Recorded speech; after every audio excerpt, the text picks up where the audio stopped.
अक्टूबर 2019 उत्तर प्रदेश के इटावा जिले से एक ऐसी वारदात की खबर सामने आती है जिसे सुनकर हर कोई सन्न रह जाता है। एक महिला की लाश अपने ही घर में मिलती है जिसकी बड़ी ही बेरहमी से हत्या की गई थी।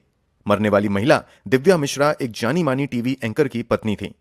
मामले की गंभीरता को समझते हुए तुरंत ही जांच शुरू होती है। जांच के बाद जब पुलिस वाले इस मामले का खुलासा करते हैं तो हर कोई शॉक्ड रह जाता है। यह मामला था धोखे, विश्वासघात और कोल्ड ब्लडेड मर्डर का।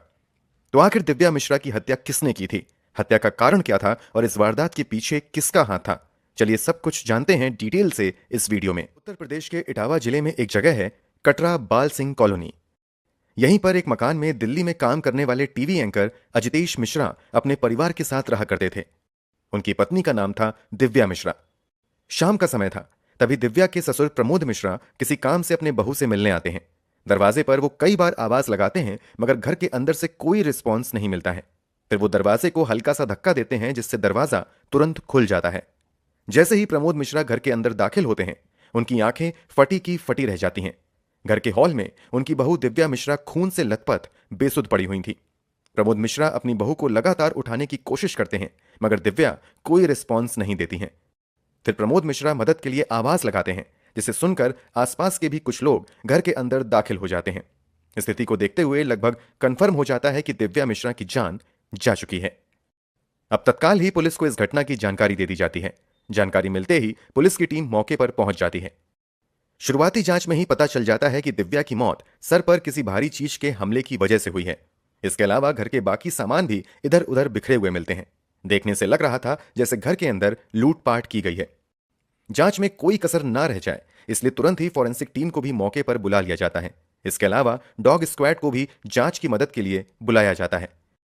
इधर पुलिस अपनी जांच आगे बढ़ाती है, उधर दिव्या के शव को पोस्टमार्टम के लिए पास के ही अस्पताल भेज दिया जाता है। पोस्टमार्टम रिपोर्ट आने पर खुलासा होता है कि दिव्या के सर पर किसी भारी चीज से वार किया गया था, मगर हमला किस चीज से किया गया था वो वेपन घर के अंदर कहीं नहीं मिलता है। इसके अलावा घर से कोई ऐसी वस्तु भी गायब नहीं होती है जिससे पक्के तौर पर कहा जा सके कि वास्तव में यह हत्या लूटपाट के दौरान की गई है।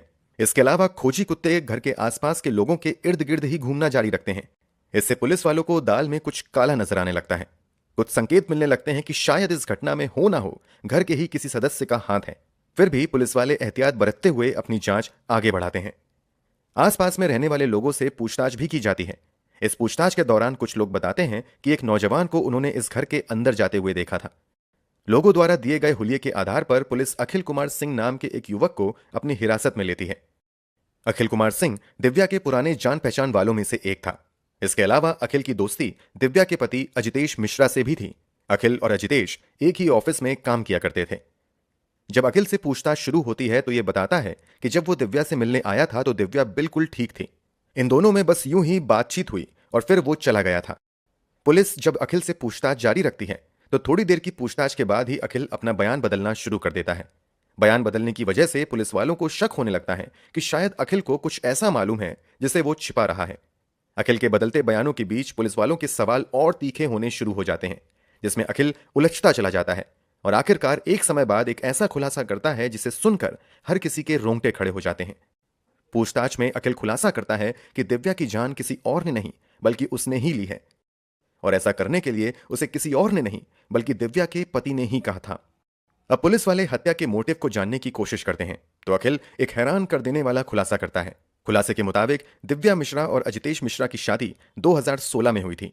शादी के कुछ समय बाद तक तो इन दोनों की जिंदगी अच्छे से कटती है, मगर एक समय बाद दोनों के रिश्तों में खटास आ जाती है। खटास आने की वजह थी कि पिछले कुछ समय से अजितेश अपनी पत्नी से कटा कटा रह रहा था। अजितेश पत्नी को इग्नोर भी करने लगा था। अजितेश के स्वभाव में आए बदलाव से दिव्या परेशान हो जाती है और वो इस बदलाव के पीछे के कारणों को समझने की कोशिश करने लगती है। इसी दौरान उसे पता चलता है कि आजकल अजितेश की नजदीकी उसके ऑफिस में ही काम करने वाली भावना आर्या नाम की एक लड़की के साथ कुछ ज्यादा बढ़ गई है। आगे चलकर पता चलता है कि अजितेश और भावना आर्या रिलेशनशिप में है, यानी ये एक एक्स्ट्रा मैरिटल अफेयर का मामला था। जैसे ही अजितेश के एक्स्ट्रा मैरिटल अफेयर का पता उसकी पत्नी दिव्या को लगता है, दोनों के बीच खूब लड़ाइयां होने लगती हैं। यहां तक कि दिव्या एक दिन अपने पति के मोबाइल से भावना का नंबर भी हासिल कर लेती है और फिर फोन पर इन दोनों के बीच काफी लड़ाइयां होती हैं। दिव्या भावना से बात करते हुए उससे अजितेश से दूर रहने को कहती है। भावना अजितेश से दूर होने की बजाय दिव्या की शिकायत अजितेश से करने लगती है।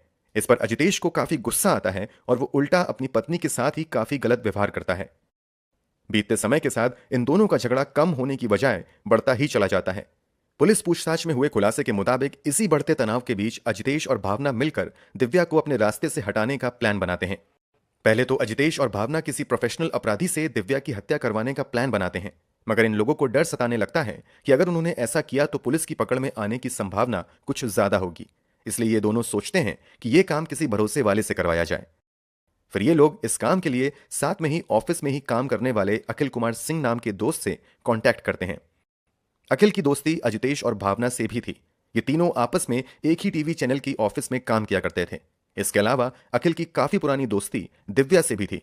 वो अक्सर अजितेश के साथ दिव्या से मिलने उसके घर भी जाया करता था।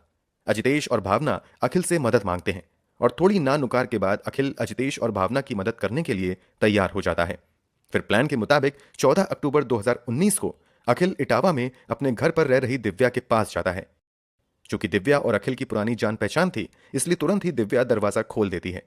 अखिल घर के अंदर दाखिल होता है और फिर दिव्या पहले अखिल को एक गिलास पानी लाकर देती है और फिर दोनों बैठकर बातचीत करना शुरू करते हैं। बातचीत के दौरान दिव्या अखिल से अपने पति के साथ चल रहे तनावपूर्ण रिश्ते के बारे में बात करती है और वो अखिल से अजितेश को समझाने की भी गुजारिश करती है।